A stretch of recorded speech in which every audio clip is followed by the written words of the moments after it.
A Dilma foi aliviada aí pelo TRF1, Tribunal Regional Federal da Primeira Região, do caso das pedaladas fiscais, seria uma acusação por improbidade, ela acabou blindada. E quem sancionou o afrouxamento da lei de improbidade, tantas vezes citado aqui no Papo Antagonista? Jair Bolsonaro, depois de uma aprovação no Congresso Nacional. E é curioso que os bolsonaristas vêm falar assim, tá vendo? Faz o L e tal, não sei o quê, né? Como se a gente tivesse feito L. A gente tá aqui há 20 anos, né, expondo os podres do PT e expõe os podres de quem estiver no governo. É outra questão de princípio, né? Ontem, aliás, fizeram isso no caso do STF, né? Você contribuiu para isso. Aí 2 ministros indicados pelo Bolsonaro votaram a favor da decisão. E sou eu que sou o culpado, né? O Bolsonaro, não. Então, assim, o Bolsonaro, para se aliviar no caso da Val do Açaí, que ele respondia por improbidade, ele achou ótimo o afrouxamento da lei. O Arthur Lira, que tinha 2 condenações por improbidade, e foi usar o afrouxamento, as novas regras na defesa dele, achava ótimo. E agora isso ajuda a Dilma. Da mesma forma que o Bolsonaro queria blindar o Flávio, começou a afrouxar a legislação penal e tal, e o Lula acabou se beneficiando dessa frente ampla pela impunidade. E Graeb, nas famílias o pessoal ainda está brigando por causa de Lula e Bolsonaro. Ninguém fez o L como o B. Pois é, Felipe, é triste, né? Enfim, princípio, né? Princípio ancestral, centenário de direito penal. Lei nova que favorece réu, beneficia o réu. Já existe há muito tempo. E aí é óbvio que quem é capaz de influir de fato na feitura das leis, na aprovação das leis, não está só pensando o tempo todo em questões gerais. Sempre tem em mente ali, né, o benefício que aquilo pode trazer para si próprio. A gente está falando de uma casta muito pequenininha de gente ali de Brasília e tudo mais. Sabe, é interessante, Felipe, essa história da lei de improbidade, não sei se você vai concordar comigo, mas assim, de fato, tem um monte de prefeiturinha, tem mais de 5 mil prefeituras no Brasil, prefeiturinha, que o cara acaba perdendo patrimônios, se vendo em péssimos lençóis, porque foi eleito prefeito e simplesmente não tem o ferramental técnico para fazer as coisas. Cognitivo, às vezes, sabe? Então, existe, sim, uma super penalização de gente no Brasil que, às vezes, não agiu de má fé mesmo. E um dos objetivos de quem ajudou a fazer essa lei, que é o Carlos Arias Sonnenfeld, que inclusive é um advogado importante, um cara que pensa direito, um cara que está interessado em melhorar a administração pública brasileira. Ele pensava nesses termos genéricos. Agora, o problema é que no Brasil você tem essa casta de Brasília, né? Os caras que realmente fazem a lei andar no Congresso, o presidente que realmente viu uma oportunidade de se beneficiar, claro, que instrumentalizam aquilo que foi pensado de boa fé e vem ali uma oportunidade para benefício próprio. Aí é triste. Exato. É triste. Porque a lei que deveria trazer uma racionalização, uma judicialização menor de coisas que acontecem o tempo todo no Brasil e que, de fato, não são resultado de um desejo de cometer um crime, não é? Você vê instrumentalizado do outro lado, né?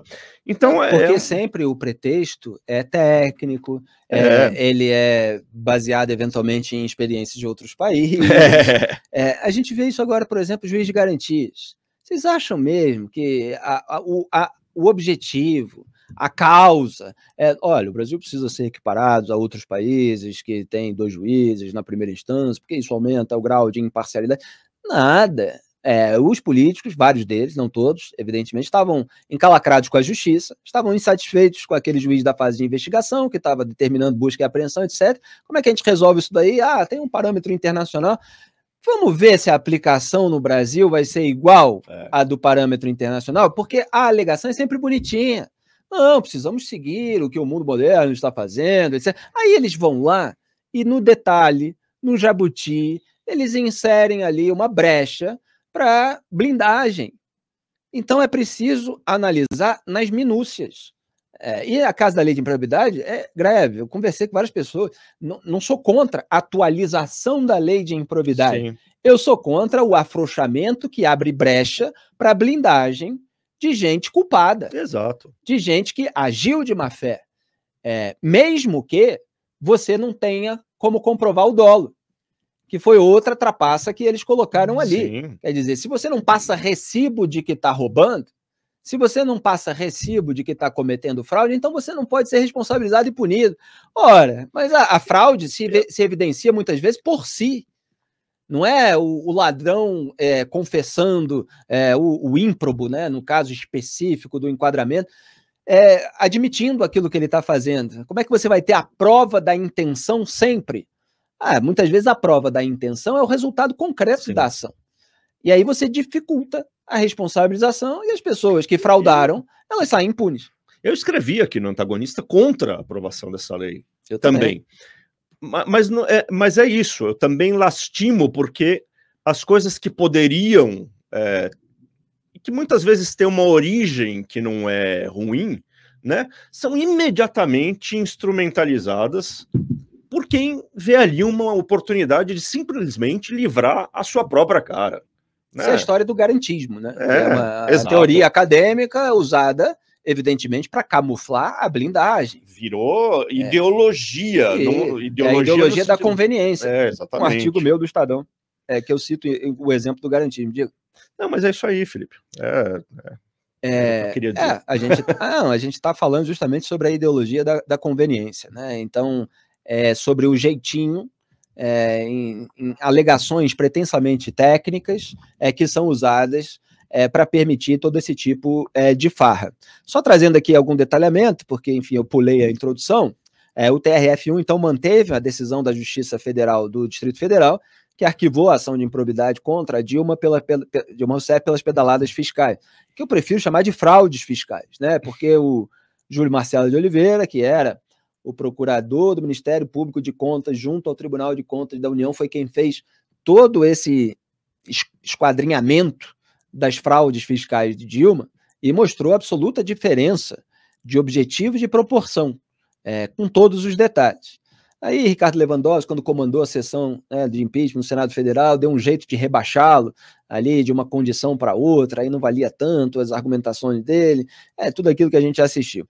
O relator do TRF1, juiz Saulo José Casale, argumentou que o grande esvaziamento da legislação sobre improbidade administrativa justificava essa medida, quer dizer, aliviar a Dilma. O voto dele foi acompanhado por unanimidade nessa segunda-feira e o placar ficou em 3-0. Aliás, depois eu fui ver, deixa eu ver se eu acho aqui, mas esse Saulo, né, ele foi indicado ao CNJ, né, a gente está falando do TRF1, pela própria Dilma Rousseff, senhoras e senhores. Deixa eu só ver aqui se eu resgato a informação, mas é isso mesmo, ele foi empossado no CNJ e com indicação da própria Dilma Rousseff. Não estou aqui fazendo nenhuma acusação, mas estou trazendo aqui um pouco do histórico.